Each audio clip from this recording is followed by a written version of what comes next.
Cool. I will lead off with the first intro. So, hello everybody. I am Zoser. I lead the live ops, all the contests you guys have seen, among other things as well, patches and some upcoming features and those daily login calendars and just kind of all the fun stuff, which is why I really love it.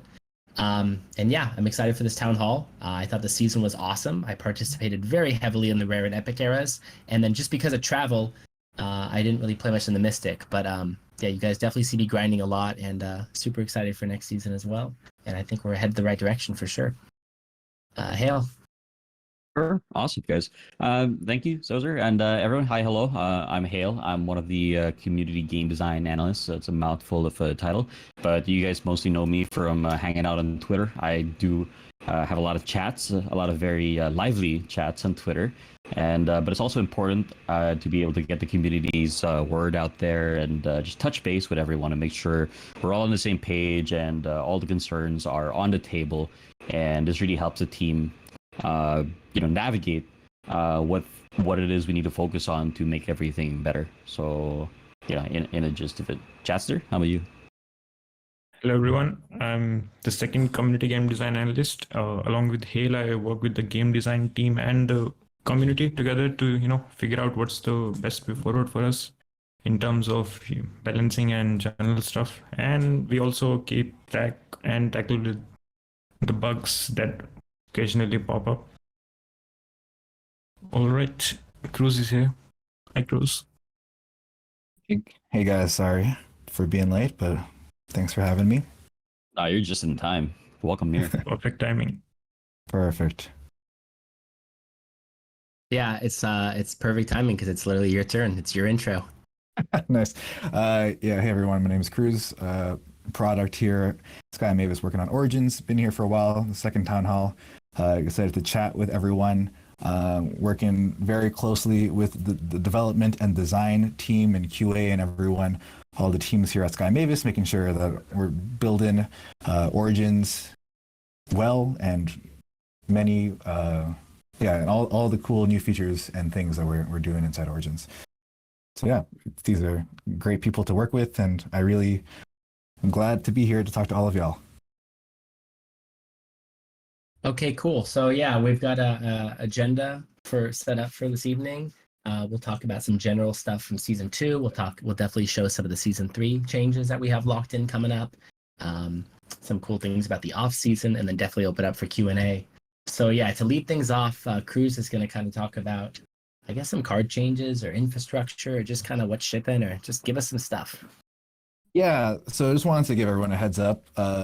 For the end of season 2, leading up into season 3, we know there's a lot of concerns and issues with people being maybe unsatisfied with the length of this off season between season 1 and season 2. So one thing that we are excited to announce today, verbally and in person, or verbally and as in person as this gets, is that the season 3 card changes are going to be hitting production tomorrow, or the second season 2 ends. I don't know what day it is for everyone here, but once season 2 ends, the season 3 off season will begin, and our card changes will be live with our Rune and Charm changes happening on our Origins test server public beta environment very shortly. I can promise you and I can guarantee you that this off season will be much shorter than the last off season. The development team here and the design team has been very heads down over the last few months of really rebuilding the infrastructure and the core foundation of the Origins codebase. As you know, making games is hard, making games fast is difficult, and we've really invested the effort to make sure that what we're building on is going to support this game for not just for the next few months, but for a very, very long time to come. So something that we're really proud of internally, how much faster we can turn around time for a lot of our designs and for a lot of our new features to come. So definitely don't want to overpromise, but everyone here should be pretty excited as far as a bunch of cool things we have coming in the pipe. Not only balance changes, but straight up new feature additions and improvements to the Origins core game infrastructure. So really cool, really excited to see what everyone has to see about the new changes that we've done. We've balanced a lot of things based off of and Hale and Jess are going to talk a lot more about this, but based off of not only community sentiment, but a lot of our internal and external data for what's been working, what's been hard, what needs to be a changed and improved. And so, yeah, really excited to see people's feedback immediately when that shakes out. Awesome. Yeah. Perfect time for Hale and Jatster to kind of say what Yeah, they want to say. Yeah. Jess, take it away. All right. Yep. So coming into season 2, one of our main goals was to have more diversity in the teams that were in the arena, and I think overall we have achieved this goal. Like the diversity has increased a lot. You can probably see even 10 different types of teams. Not all of them are like at the top, but still there's a lot of diversity with AOE, swirls, the sustain teams, bubbles, poisons, and even in those teams there are different kinds of variations popping up. So yeah, we're pretty excited about how well balanced the diversity has been in season 2. And going into season 3, one of our goals is to give players more tools to play around in the meta. So if there's there's a meta shift, instead of players solely changing up their whole team, we want to provide them the tools to just make little adjustments and adapt to the meta. So going into season 3, we're going to have more runes and charms in play. They will be mostly, I guess you could say, without just switching up 2 or 3 charms in your team, you can probably shift to the new meta that's coming. Yeah. So just to add on to that, a lot of the design is looking towards having your Axies really be the core idea behind whatever it is your play style is, and then being able to customize, enhance, or adapt or adjust as required depending on wherever you are in the leaderboard, wherever you are, whatever brackets you're in, whatever other teams you're facing. We want to be able to provide the players with ways to change it up as required without necessarily having to pick up a different team altogether. So that is one of the goals we're looking at moving forward for season 3. I understand that there's been a lot of concerns over the stiffness of matchups, and that's definitely something we've been looking at. And there are a few special mentions for cards that have overperformed over others, making the choices a little bit more difficult to make on diversity in that regard. So definitely we're bringing up cards that don't see as much play, that maybe are underperforming, and just evening the playing field so that players are able to more express themselves and more Axies can find themselves really duking it out in the arena. And there's a lot of cards that I'm excited to see in season 3. They haven't been the meta in season 2, but there are, I believe, some still strong cards. They're just ready to get out in the arena once season 3 is out. Awesome. Cool. Yeah, let's jump straight into season 3 then. Let's talk about that. Yeah, so Cruz, why don't you kick us off with a little logic on some of the leaderboard stuff to start? Yeah, definitely a lot of people have given a lot of feedback about the leaderboard that we've changed from season 1 to season 2. And as everyone knows, this is the season 2 of many seasons to come, and we're really figuring out what's the ideal leaderboard configuration that is both exciting and rewarding for the users that are competing to the top, so that the players at the top are feeling rewarded and that the competition is fierce and exciting throughout the whole season. So obviously we're going to continuously adjust, we're going to experiment, we're going to figure out what's good, we're listening to feedback qualitatively and quantitatively. And one thing that we wanted to try for season 3 is that we are redistributing the rewards from the 20,000 to 40,000 bucket into the rest of the user base, the rest of the player ranks. So there will be no longer any AXS from 20,001 onwards. That AXS is now redistributed mostly to everyone, but with a higher weight to the middle ranks. We're going to release the numbers so everyone can see exactly what it was between season 2 and season 3. This is really our commitment to trying to really figure out, again, ideal, exciting ranges that make sense, that people don't have to feel complacent for, that people aren't interested in pushing to the next rank, and that ideally we're rewarding AXS to the people that have pushed hard to get that AXS.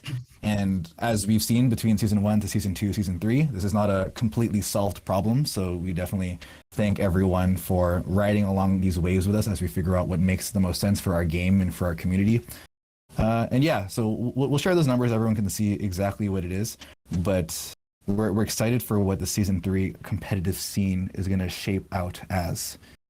And I think we're Zosa, you want to talk about the? I'm going to share. I'll share those numbers in just a sec here. Let's first just before we share the numbers to give context for the actual era breakdown, because that's going to be a really important thing. Since obviously, starting season 2, we stopped paying on 100% of AXS at the end of the season, and instead kind of did these mini distributions that we called eras, and huge success. I feel like everyone loved it. It was cool. So let's talk about season 3 eras for a sec. So. We are going to keep it relatively similar. So we're going to start with the rare era. It's going to last 7 days, just like last time. However, this time the rare era is going to pay out 15% of the AXS. So it's going to be a bump up. So last season, the rare era paid out 10%. We're bumping that up to 15%. After 1 week, the rare era is going to end, and we're going to go into another 2-week epic era, just like last time. It's going to be 35% of the AXS. And I will actually post these as I speak so you guys can follow along to help. And then we will go into the Mystic era, because we don't need a differential between Mystic and Final era anymore. The dynamic changed a bit with the minting window. Since it's no longer 7 days, sort of the reason we kind of came up with that Mystic versus Final era thing was there was going to be a 7-day window, and it was like kind of craft your own runes. Anyway, obviously things have changed. So at this point, there's just going to be one big final, we're going to call it the Mystic era. So it's clear we have rare, epic era, rare, epic, Mystic, just like the runes. So that will be the final 3 weeks and take us home. So 3 clean eras, 1 for each rarity. And the distributions are there, so you can look at this all you want, and that's how the payouts are going to look. So yeah, awesome. Yeah, and just to tack on to what Cruz mentioned a while ago as well. While the rewards from the 20,001 and up are being redistributed mostly to the middle of those who remain, we are not leaving those players left hanging. There will still be some in-game rewards, non-AXS of course, that I think we'll be discussing at a future date. So to be revealed later on. Yeah. And actually, there's something I want to bring up. Speaking of AXS and end of season, so we're very aware that last season it took, definitely way too long to get the AXS situated, as far as, who's getting it, conduct the whole anti-cheat review, send it to the Ronin Waltz, like totally unacceptably long. So we got some different processes in place, and it should be much quicker. So just be aware of that we're aware of that, we're on it, and we know that the season's about to end, and it's going to be kind of a speed game for us to try to get this out, because we know how important that is. So yeah. So bonus reward changes. Let's see, do I have a graphic for this? Yeah, so because we basically lost an era in that 1 week, and just to remind you guys how we were doing it, at the end of the rare era, every person got an epic rune box. So that's still going to be true. And then at the end of the epic era, it started the mystic era, and everyone got a mystic rune box. But then at the end of that 1 week, we gave everyone a mystic charm. So now, because there's one less of those, how we're going to do it is at the end of the rare era, everyone's still going to get an epic rune choice box. And then at the end of that era, everyone's going to get a mystic rune choice box, plus some moon dust, depending on where you finish. Mystic moon dust. Not very much, like between 1 and 3 mystic moon dust, just a little bit. And then there's not going to be a mystic charm choice box this time. So you're going to have to craft your own a bit for that.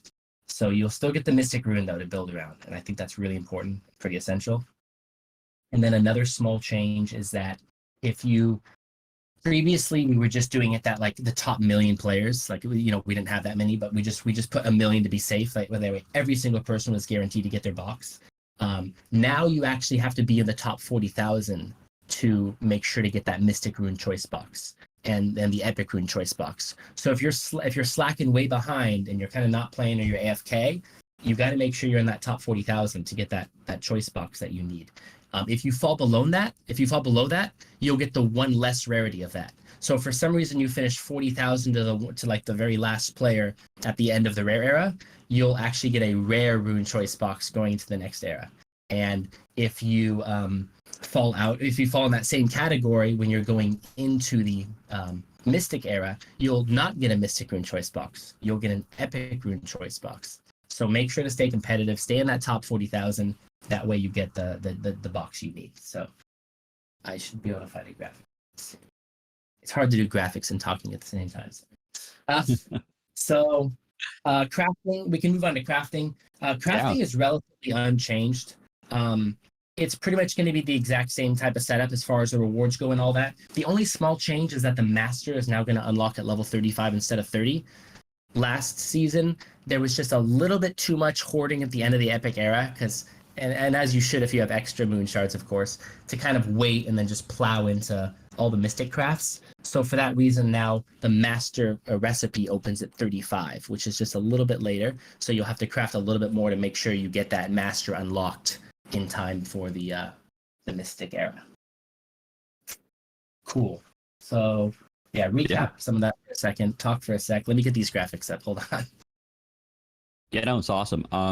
So definitely, like as Liz was mentioning, the changes to the rewards, particularly the rune choice boxes that'll be given out. We're not giving them all the way down. It's going to be up to 40,000. So if you want to get the ones for the next era, definitely you're going to have to put in the work for it. We're not going nowhere for the ones below. You still get something else, but then it's from the lower set. And yeah, I think I can talk a little bit. Got the questions popping up in chat already about the mystic moment. I can go from here, Zoser. And yeah, dip into that for a sec, please. Yeah. Sure. All right. So this is something that a lot of people have been bringing up, especially on Twitter, and I think maybe because it had to do with all the mystery behind it. Because as we mentioned in the beginning, none of the hard numbers were revealed, but then rather as more of a concept. And the mystic moment, as previously discussed, was designed so as to make sure that players who did craft, quote unquote, enough times would eventually hit their mystic. There actually were a few players who did hit this mystic moment. But then obviously not as many as we were expecting. A lot of this probably came from the forecast coming from season 1. We didn't have the era system back in season 1. Ears were absolutely brand new season 2, and it kind of changed the way that a lot of players went about their crafting. I feel like a lot of players maybe went a little bit too hard in the rare era or in the epic era, whereas normally in season 1, the moment you hit level 30, you went straight into those master crafts. Absolutely. So we found some players going really far up in those crafting levels and not quite hitting it, and definitely not where we were expecting them to. So this is something we're looking into. It is still not designed to flood the market with mystics. That has never been the purpose of the mystic moment. It is, however, meant to serve as a guarantee that if you do craft a reasonable amount of times, and we're bringing that reasonable number to a much more reasonable number, you'll get it. So this is something that is you'd call it a work in progress, but you can expect to see that moment a little bit sooner than you would have in the second season. Awesome. Thanks, Hale. No problem. Okay. Yeah, really just kind of one final main thing before we jump into Q&A, and that is that we want to make sure that we keep off seasons relatively exciting where we can. And obviously we're going to have the card changes going live, and we ran a contest last off season, which, as Cruz said, was way too long, and it's going to be much shorter this time. But we think one good way to keep an off season exciting is to do sort of like just a very small, and no AXS, but I'll show you guys what it is, a small leaderboard. So there's going to be an off season leaderboard this off season, and how that's going to work is that when the off season starts, everyone's account will reset all their victory stars, and you'll have no bonuses applied. So don't forget, at the start of a season, you get those bonuses where, like, depending on how you did the season before, you like kind of are climbing exponentially and stuff. So all that's off. Like, everyone just climbs at the same rate, and everyone starts fresh in the off season. And what you'll be competing for, and I'll put in the view only chat right now, is just a little head start on the next season in the form of some random rare runes and rare charms. So it's kind of a benefit to playing in the off season, which some of you maybe take a break or whatever. But if you do play, and you do place pretty well, And when the season starts, you'll get some cool, random, sealed, rare runes and rare charms to open up. And hopefully they're what you want, right? But it's free and it's random. And then of course, if you reach the top 10,000, you get a cool sticker. So, and I teased that earlier in the chat if you guys saw the chat that's now been deleted, I think. So I can re-tease it. I'll let you see it right there. So yeah, just a small incentive to play during the off season. It should kind of keep things interesting. See if you can kind of finish number one, get a little head start into the next era, and yeah, that should be cool. So if you guys have any questions about that, make sure to let us know. I think I covered it. There's no first-time rewards. So normally in a season when you're climbing through different ranks, you're getting first-time rewards. You know, none of that. It's just purely for the leaderboard. And yeah, we're excited for that. Okay, I think it's time to drop a little leak. Ooh. Oh yeah, the art. Oh. Yeah. So coming into like in season 2, we had some major, effect changes on the cards, but the art got a little bit left behind. So in season 3, there are some cards getting art upgrades. So I shared the updated art. Yeah, I'm posting it in We Only Chat. Oh, you're So doing these it? are Okay. the new card art updates. So as you can see, like most of these art resembles what the card does. Pincer no longer has blood on it. It's art, and like as for the effect, I think there was a healthy Twitter debate going on, and many Lunatians explained why Pincer looks the way it is. So it kind of stays the same, but yeah, the rest of it is like pretty cool.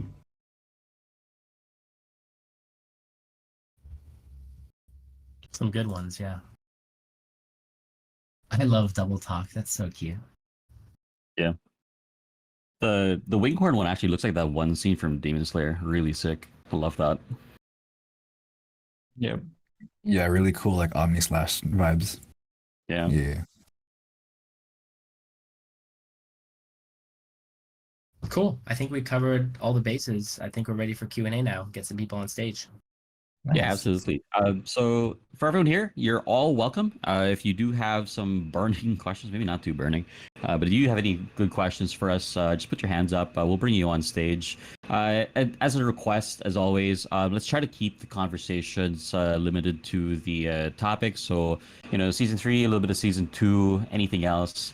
Further questions, we'll have to serve those probably in chat, if not, through Twitter. So feel free to raise your hands. We'll bring some people on. You ask your questions. We'll try to answer as well as we can. If we can't answer you right now, we'll try to answer you later on. Right. I'm inviting one by one. It seems like Flynn went offline. Is he offline? Okay, let's bring Kota. Yeah, Kota's on here. Oh my god, Hey, I'm Kurt. back again in the Axie stage. How you doing, man? Welcome here. Yeah. First of all, I don't know if this is actually on the topic, but my concerns about the Ronin B crafting, which is like the more expensive SOP crafting. I'm concerned about that. Like a lot of people are not even using the Ronin B crafting. Are you gonna make any changes for that for the future? I guess I could touch on this one. In a way, the B versions or the B sides, I guess, of the craftings are designed so that like players who opt or prefer to use more SOP rather than their moon shards have that option. So it's really just like an alternate because the rates are actually the same. And then as far as because this is a topic that comes up quite a lot. As far as like the mystic moment goes, as far as like master goes, they count towards the same counter. So it's not a big deal in that end. Because my concern about the Ronin B crafting is just that, like I'm pretty sure that a lot of people are not even using the Ronin B crafting. And also regarding for that, and also the public beta environment, I also want some change on that one. Are you gonna make some change? Like, is it like when you release a balance change? Are you gonna release it like super early on into the PBE? Oh, maybe you might have joined the call a little bit late, but then so just to reiterate for everyone, the new cards for season 3 will be hitting production tomorrow. like the second the patch is over after season 2 is done, you can expect to see the new cards. And for the runes and charms, those will follow in the following week on the PBE for players to experience, try out, check out. So the PBE is going to be a little bit more of a workbench or a mess hall where players can really try things out, try new things, and hopefully we can get feedback from you all as well. It's not required, but it's always appreciated. But not gonna lie, I would actually want a new feature in the PB so that we can actually create Axies just temporarily on the PBE, so that we That's a good can actually start actually get Yeah. try It's new a good Axies consideration instead of for buying sure. them. Instead of buying Yeah. them, would actually expect that in the future. It's a possibility, but then not something that we can promise or say is on the way right now. So, but yeah, it's a common request. So yeah, thank you, Kota. Appreciate it. Yeah, thanks. That's all for Thanks, man. this season actually. Thanks. No worries. Thanks for coming on. All right, I got Captain Carey. Captain Carey requesting to speak. Welcome aboard, Captain. How do I bring you on? What's up, brother? You can call me Cat. How you doing? I'm Welcome good. on, I'm welcome good. on. Thanks, guys. I just have a question about that pesky tournament button that we see. Is there going to be are there any plans for those for future daily tournaments or? Yeah. Sounds like a cruise question. Yeah. Is it a cruise Yeah. question? Well, there we go. Yeah. All right. I got you. No worries. Between the four of us, it'll be one of us 4 questions. So, yeah, nice meeting you, Cap. As for the tournament things, obviously it's been an interesting button that we've had for a very long time. And I think I mentioned at the beginning, we've done a lot of cleaning up the core infrastructure of what Origins is like so that we can build more interesting features and modes and things that we have yet to announce. So no promises on timeline, but we are now unblocked from making that tournament button a real button. As far as what that looks like, when that comes, we'll give you more details at a later date. But yeah, there's been a lot of great discourse on what a tournament feature in Origins could look like. I've seen some cool specs and mocks for synchronous ones, asynchronous ones. We've been looking at it. We've been talking a lot with our internal game design team. We have a great game design team here at Sky Mavis, and we're really trying to figure out a good balance for what that tournament will look like. Anyways, all that being said there's going to be some cool stuff coming down the line, cool announcements coming. Word. And I promise that button will no longer be a dead button for much, much longer.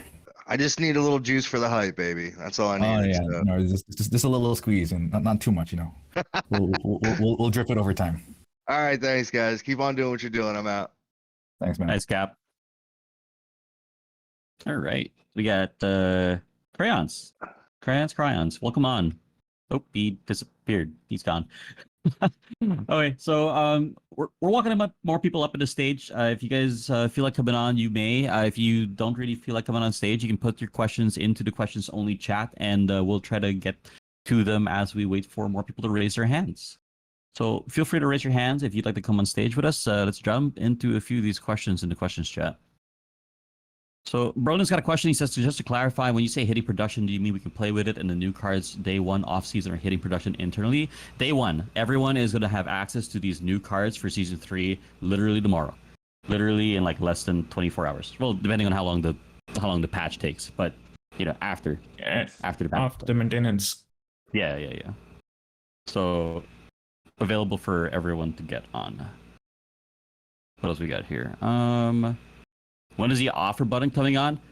That's probably gonna have to wait for another announcement. It's definitely been teased quite a lot, but it's probably not a question for this Axie. I think Shades in Yeah, Shades in the chat. Yeah, Shades I in stand corrected. There are some questions that are not just the 4 of us, but yeah. True. Yeah. Not a lot of questions here actually. Did we somehow cover everything, guys? Oh, here we go. Will the off-season leaderboard be the free runes and charms for season 3? Yes. So Zoser covered a while ago that by participating in the off-season leaderboard, you stand a chance to win or earn rather sealed random rare rune and charm boxes that you may use during season 3. So you can think of your work or your efforts during the off season, paying off, giving you a little bit of a head start for that rare era, as some of you like to point out. All right. Oh, we got some hands up. Let's see. Sweet. All right. Welcome on, Rio. Rio, you there? I accepted the request. It's not here yet. Yeah. So for those who are, if it's your first time coming on the stage, after you raise your hand, you do have to accept to come on the stage. So let's try. Oh, that's a lot of people. Yeah. Sazami, welcome on the stage. There we go. What do you? Hi. Hi, Welcome here. How you doing? español. Oh, I No, I don't hablo know. español. Yeah, I don't speak Spanish, unfortunately. Tom. Dang, too bad Lima's not here or someone. Yeah, I mean we probably have. Yeah. Yeah, if you can have someone translate the question for you and post it into questions only, we'll be happy to answer it, whatever it is. Maybe Fresca wants to. True. Oh, we got some offers for translations in the chat. All right, wait. Sazami, ask your question, and then someone in chat will translate it.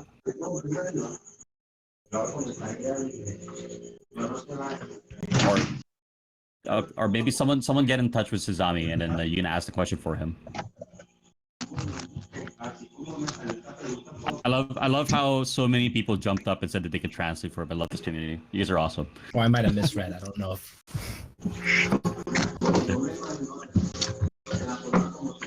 Yeah. All right, who's coming up? Who's coming up as the designated translator? I think we're gonna have to skip him for a sec, and then maybe Yeah, you well, should write the question. Yeah, we'll come back to you, Sazami. If anyone can get in touch with him, just ask his question for him. That'd be awesome. Blaze, we sent you an invite. Feel free to hop on up.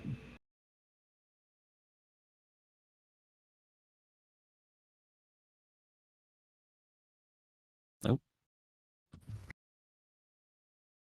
I'm gonna invite Edison as well, because I think it might be the first time for a few people hopping on stage. Edison, you are invited. Hop on up here.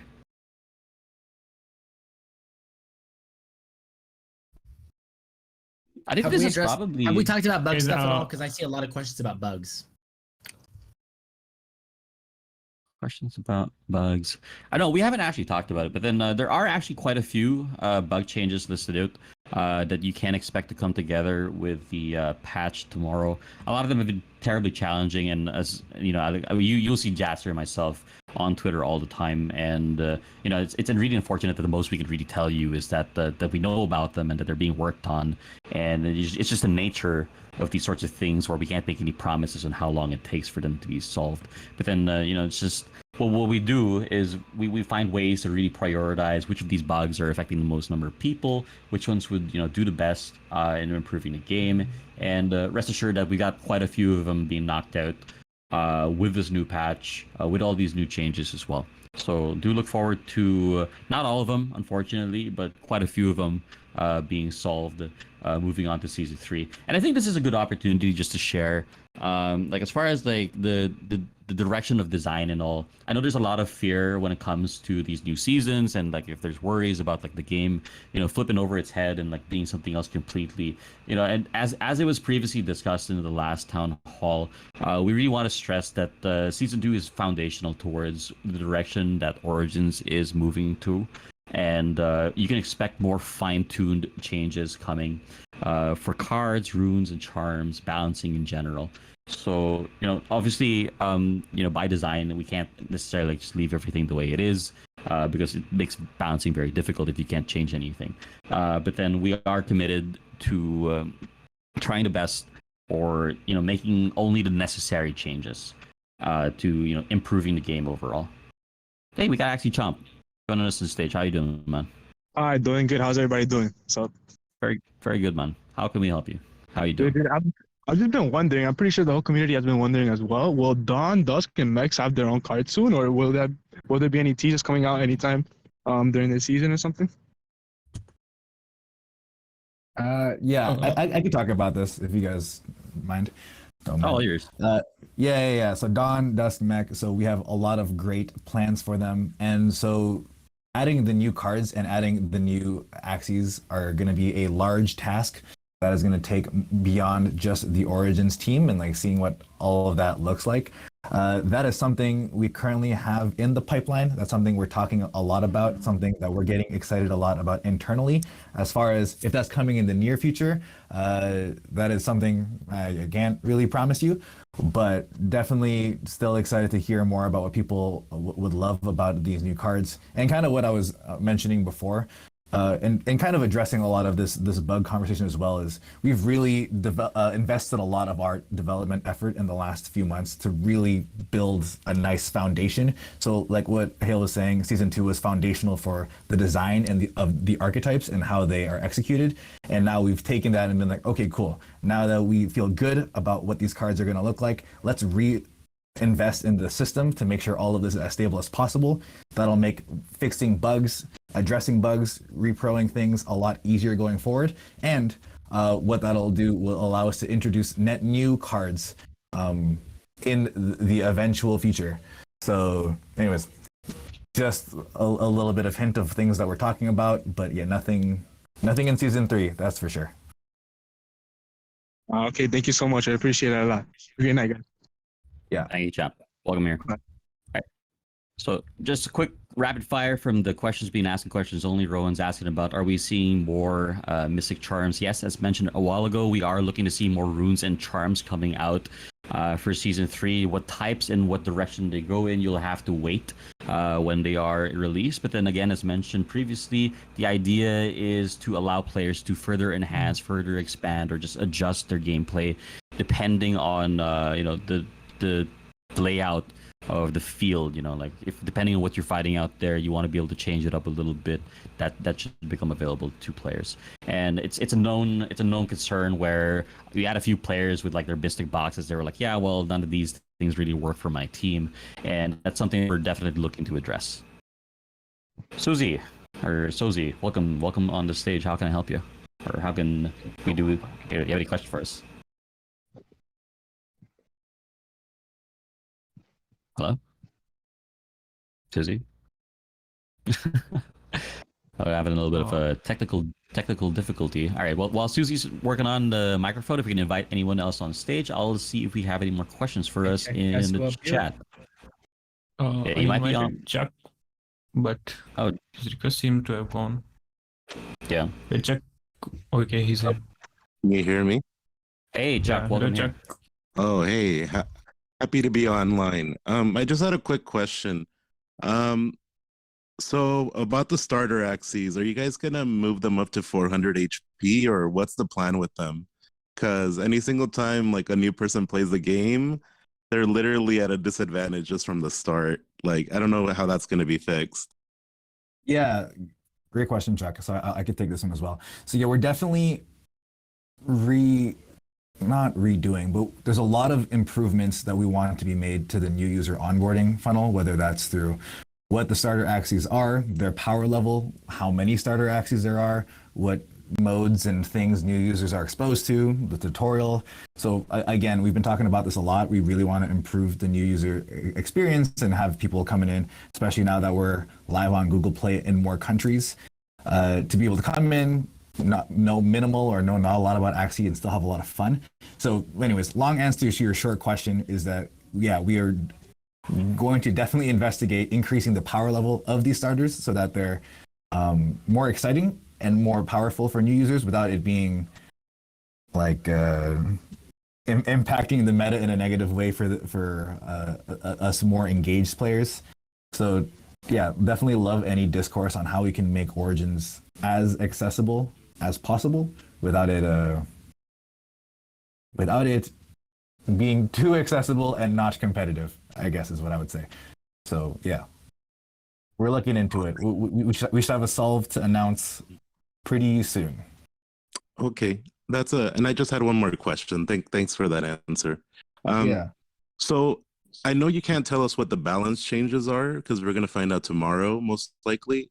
But my question is, how is the logic of balancing for the team? Because I feel sometimes things get over nerfed after a season, and I'm not sure like how you guys go about it. I mean, I'm not sure if you guys make the decisions or someone else, but what's Yeah. the like thought process behind it? Do you guys look at win rate for a team? Do you guys look at how much a card is being used?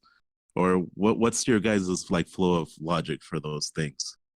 Yeah, I could talk a little bit about it, and I love Hale and Jaster and Zoser to add more flavor. So yeah, there exists a game design balance team outside of the four of us that are really heads down into both the quantitative and qualitative data. So yeah, we have everything from win rates per team comp, all of that good jazz, and we're monitoring this stuff like pretty heavily and pretty closely. Mostly a lot thanks to Hale, and we also have a team of data analysts internally that are looking at a lot of these things also. And then it's between the quantitative and qualitative data, and between the four of us here and our game design team, we have a lot of conversation as far as what makes sense and what doesn't make sense. Ultimately, we have the game design team outside of the four of us making those final calls with kind of our guidance and our help and expertise. And that's typically the flow of how things go. And as we scale up our teams between our community teams and our game design teams and our product teams, how those decisions are made have changed and probably will change over time. But this is kind of the flow that we have right now, if that helps at all or No, it definitely does. Just because I know some cards are so popular right now, like a big nerf on them would be like crippling. But I don't know. I feel like it's really hard to balance. Like it's really hard to do the right balance. I feel all the time. Yeah. And just to that point, we really appreciate the empathy. There are a few game teams in the world that have to balance not only making things competitive, but also the Web3 ownership aspect of it. We need to be very cognizant of how those things are and balance between treating everyone fairly and with respect. It's something that we prioritize highly, and we don't underestimate the severity of the decisions that we're making.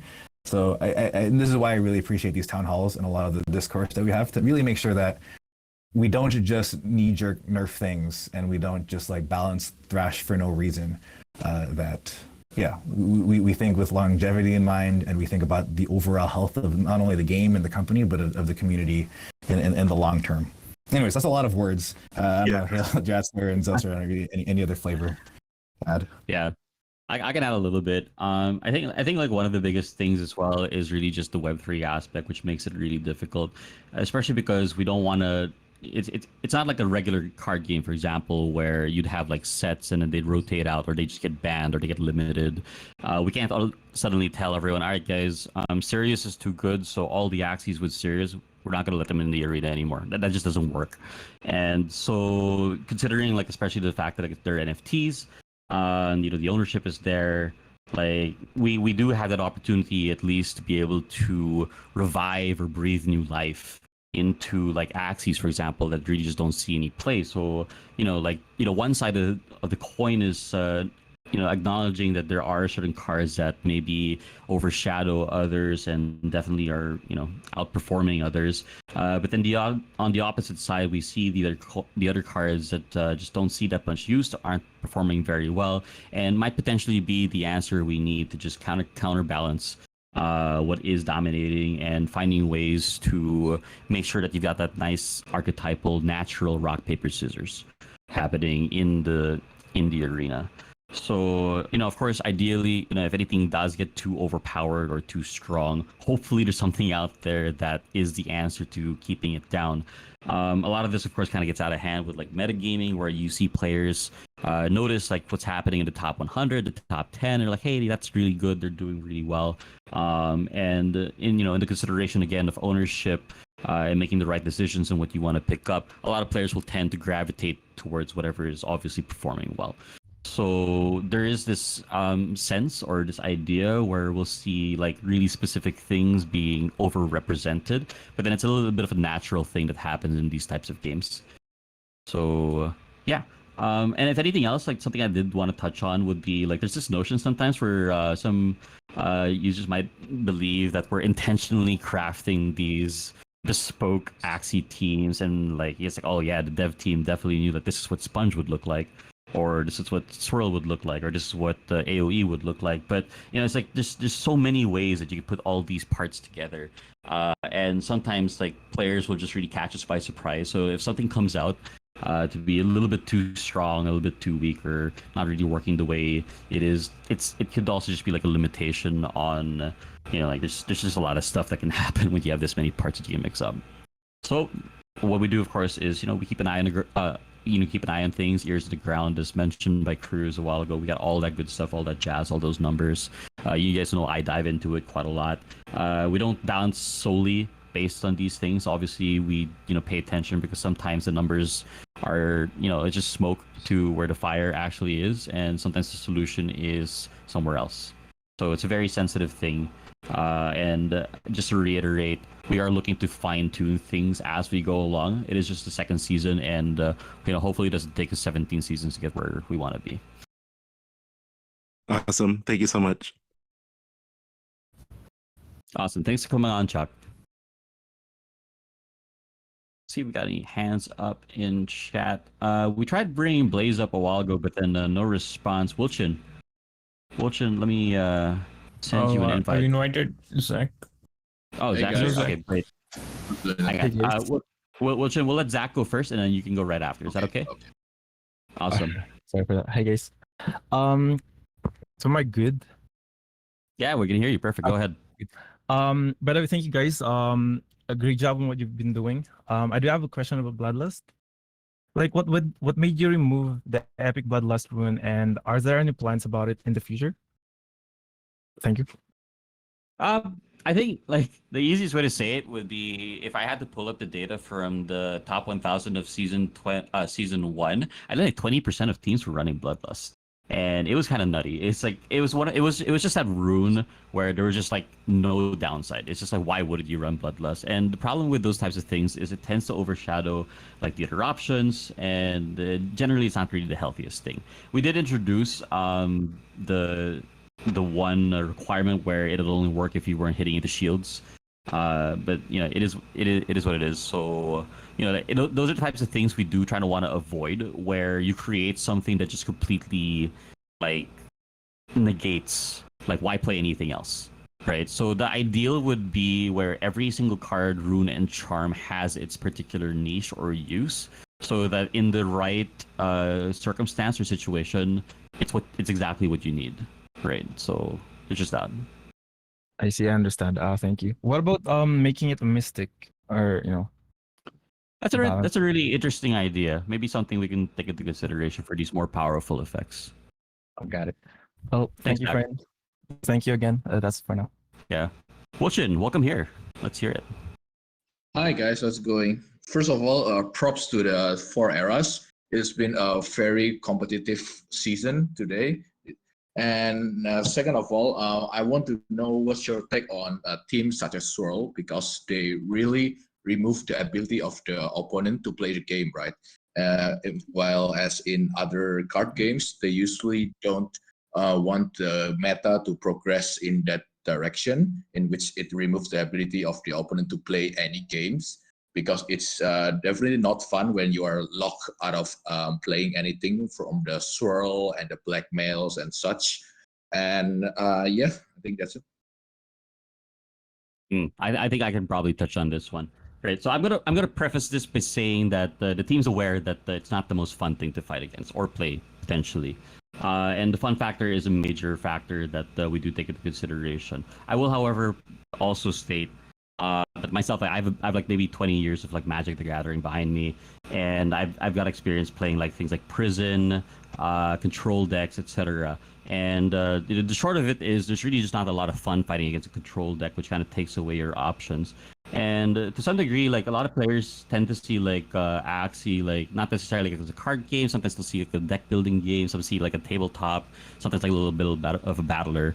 And it's been very interesting to see the development of different archetypes such as combo and control and mid range of all things in season 2. Previously, we really just had like a lot of tempo and aggro. If you think about classic, a lot of that was just like tempo and aggro as well. So again, with the design of the different cards, it is difficult to avoid, and it's not something that we are necessarily avoiding because it's actually really nice to see these different archetypes able to exist.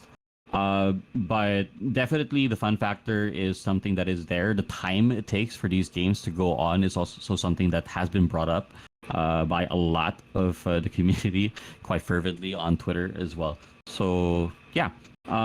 If I can touch on it, the design for Confusion, actually, the reason why it went from a curse card, vanilla curse card that just went into your discard pile, to something that went to your deck, was simply because we wanted to provide players with something that would allow them to kind of get by that early half of the game, and allow them to just make it to the middle or the late, so that they could actually play like a sustain team or combo team or whatever else. Admittedly, we didn't expect it to necessarily like lock up teams as quickly as it did, and that's something that we've been paying attention to, particularly when it comes to effects such as Banish or Retain. And we've seen that meta sort of develop, where a lot of players really heavily made it so that they could go through their decks as quickly as possible and hitting those same cards over and over and over again. And it really took away from It really took away from that. The outplay ability, because your opponent was basically playing the same turn repeatedly. So yeah. I think that I hope that answers the question. It's a bit roundabout, because I don't want the banish is sure one of the problems in there, because their deck is so thin out. They can play those cards repeatedly, and also in other card games they usually have sideboards, right? So that they can counter this kind of strategies. And because this game is only a single match, so when you put something like Lotus and everything, it becomes useless, and when you are not playing against curse. Yeah, and absolutely. it becomes your deck becomes more ineffective against other teams. Yeah, and I'm glad you bring that up, because just touch back on what we were talking about a while ago. Definitely, we're trying to introduce more ways for players to be able to, they do a little temp check on what the meta is like, and if you're aware that there's a few curse decks out there, we don't necessarily want to force players to have to bring out their Lotus Axie or their Puppy Axies. Just to be able to deal with it, because of course, like, there are a lot of teams out there that rely specifically on those places. So something that we're definitely looking into is being able to introduce more ways for players to customize their decks or their teams, particularly through runes and charms, and maybe in the future through other mechanisms, so as to be able to better go by what is happening with the meta without necessarily having to completely change the game plan. Awesome. Thank you for the answer. Okay, I'm out. Thanks, guys. Thanks for coming on. Appreciate it. Yeah. All right. I think we could bring maybe one more person up. We are coming up to the hour for this chat, and we don't necessarily want to extend it for too long. For more questions, we'll be very happy to continue answering them either here or on Twitter. We do have the fastest link and crypto AI futurist in queue. So if we could go through them, and we probably do a wrap up from here. What do you guys think? Sounds good, yeah. Awesome. All right. Link, welcome here. Hi. I was wondering if there was any plans for like end game single player content, like a world first race against a super hard boss. Do you mean? Oh yeah, Jasper, you can go for it. Yeah, do you mean like progression in adventure mode? So like an end game aim challenge for those who've completed adventure mode. Like Ultimates and Final Fantasy 14. Right. Yeah. Thanks, Link, for joining, and cool question. So yeah, there's definitely a lot of conversation internally. So, and again, I feel like I'm a broken record, but there's a lot of things to clean up that we have cleaned up, that we're in the process of cleaning up, to make the game Origins more sustainable going forward, which will allow us to do cool things. What those cool things are specifically, we haven't announced yet what the future of adventure mode is, what the future of different modes inside the arena are going to look like. We definitely have a lot of cool things being developed and being worked on as we speak. But the idea of there being some sort of cool final boss, Ultima Chimera thing, that is definitely something cool, and I'll add to the idea bank. But yeah, we definitely want to make sure that there is progression in the game. There's excitement that whether you've been playing Origins for a day or a week or a month or a year, there's something cool for you to look forward to, something cool for you to progress in, something for you to play that keeps things exciting. So yeah, we definitely want to push for that direction, that a year from now, 2 years from now, we're still having these town halls and we're talking about all the cool features that we as people who've been playing Origins for years are still excited about. So yeah, hopefully that's a good non-answer to your question, but yeah, we're definitely looking into what to do, new modes for the future. Okay. Yeah, that's good enough for me. See ya. Thanks, Link. Thanks, Link. All right, we can do one last. We got the crypto AI futurist in the queue up there. Hey, welcome. Hey. Thanks for hosting. It's been a really interesting conversation. And I'm really happy to hear a lot of what you guys are talking about with respect to the balance changes and so forth. It sounds like you got a good grasp on that. What I wanted to ask about is, you clearly have a dedicated balance team. Can you tell a little bit about your vision in terms of the evolution of the user interface? I feel like there's still a lot of things that are a little clunky when it comes to kind of managing your Axies and your teams and your charms and your runes and everything. Yeah. And specifically, you play like Magic the Gathering, you kind of reference other games a couple of times. Is there anything that you look at out there in the market, other programs, that inspire you in terms of their interface and how they manage, decks or collections or whatever? Anything you can kind of talk to about, your inspirations there and where you'd like to see this go over the next year, interface wise. Yeah, I think I can take this one. So, like, we've been having discussions around, introducing ways to manage your load inventory better. Like as someone with 3 or 4 X's, he might not want to change their teams much, but someone with, let's say, 20, 30 X's is like playing daily regularly. He has many X's, and you just want to, like, let's say, change some charms up, change some runes, and currently the interface isn't the best. So this is the process that we want to speed up, make it, introduce a new. We have had talks about loadout systems. Like many people suggested, like this stuff in Call of Duty and these other games where you can just use your inventory to set up teams and just switch them up like instantly, right? It shouldn't take so long, like unequipping something, then going back to another team, then adding that new stuff. So yeah, we're definitely looking to improve this, and like hopefully it will be ready. I can promise like it will be ready soon, but yeah, it's something we're working on. Yeah, to add more flavor, thanks Jasper for that. And in general, last town hall I mentioned that we have increased our game design team by a large percentage, and since then we've also increased our UI UX team, so user interface and user experience team, and by adding a lot of years of seniority to our staff there. So they're currently working on, like what Jasper was mentioning, loadouts, and also just in general, like the game, how it looks, working with the art team, seeing if we can make Origins look and feel like a product that is comparable to the top products in our space. Yeah, so we're definitely very actively looking at it. There's been a lot of cool ideas and proposals I've seen on Discord and Twitter, and so any of that stuff, definitely feel free to keep sharing about, like, hey, I've been playing this game, they do this thing really well. We love that qualitative feedback, and we definitely are not positioning ourselves as the ultimate experts of how to build a good UI. So we all play games here. We all know what works and what doesn't work. And anyways, I can promise we are, like Asher mentioned, we are actively working on improving a lot of what is seen and touched and felt inside the Origins game right now. Awesome. That's great to hear. And so just one minor follow-up. Some games will do like like a PTR, like a player test realm or something, where player base gets a chance to kind of test some of the new changes. Do you guys have any plans for any kind of system like that? Oh yeah, Yeah, it's already up. Yeah. Oh. Yeah, sorry, Cruz. I didn't mean to cut you off. No, But no, yeah, go for it, the Al. the PBE actually has been up since our last update, and we are expecting to have the latest updates for the runes and charms to hit that a week after the update tomorrow. So that's currently the timeline, and players are definitely free to do any testing on any new things there.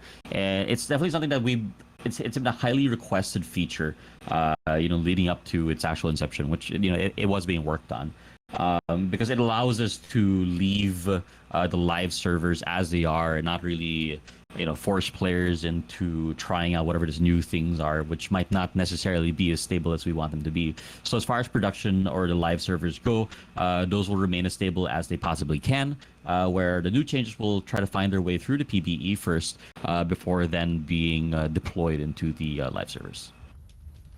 That's great. Sorry, I didn't realize I was there.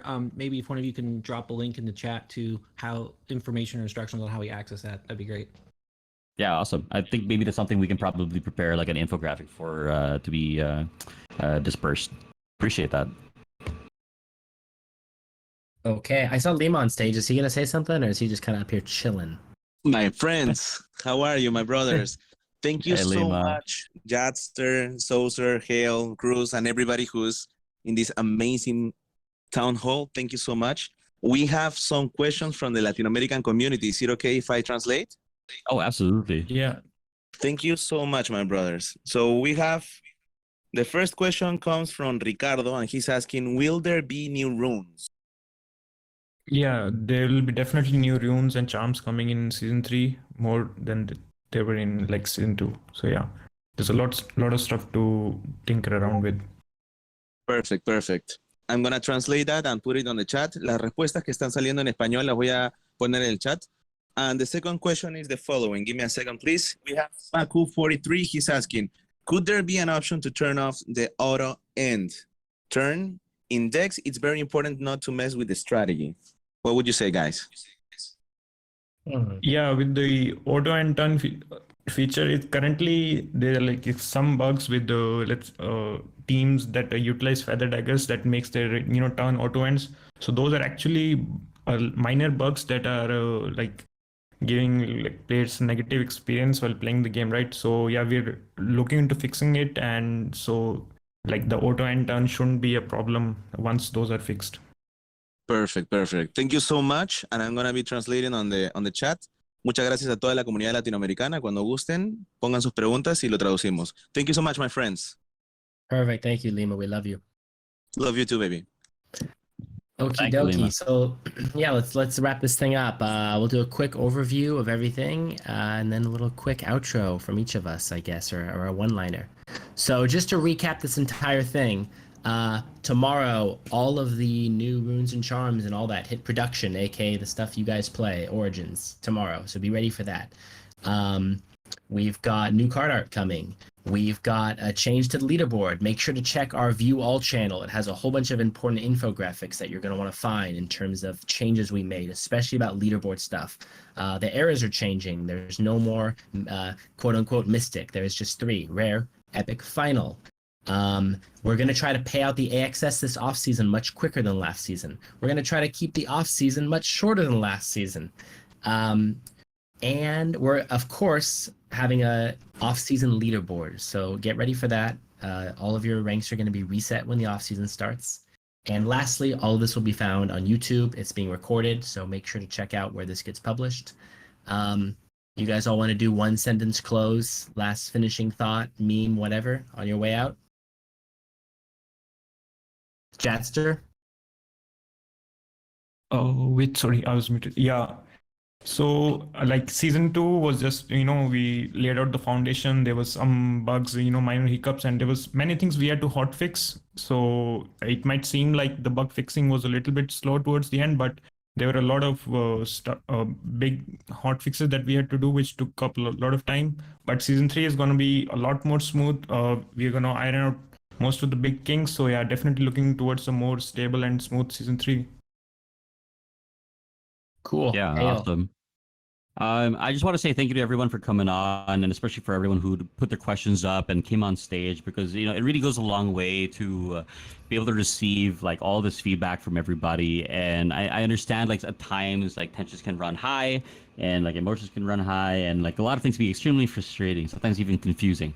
But definitely you can trust that the team is absolutely listening in on all of these concerns, and we can only help it can only help for everyone to like don't feel as though you don't have a voice, and always feel free to reach out to anyone on the team, be it on Twitter, be it here on Discord, or even through DMs if you're not comfortable and out of the open or in public. So absolutely, it is a work in progress. We are moving forward. Things are looking up, and we're working hard to make Origins a game that we can all continue to enjoy and love. So thank you all. Cruz, any last final thought on the way out? No, that's it. That's it. We're building. We're building more than ever. Like the roadmap for the year is looking packed. There's a lot of work ahead of us. It's exciting to build, and it's exciting to talk to y'all about it. And I'm excited to see the feedback and what you all think about the things we're building inside Origins. So yeah, thanks for coming along for the ride. Cool. And yeah, thanks to you guys all for attending. This was super fun. I always love doing these. I think we all do. Excited for the off season. I'm definitely excited for season 3. I'm excited for more of those, daily login things we're doing and seeing those improve. And I'm definitely excited for the next contest, which will be during the off season. It will be a themed contest, so be ready for that. And don't go trying to fish for any information, because you're not going to get any out of me. That's all I got, folks. Thank you, everybody. Thanks. Bye-bye. Bye. Peace. All right. Thanks, guys. Bye. See ya.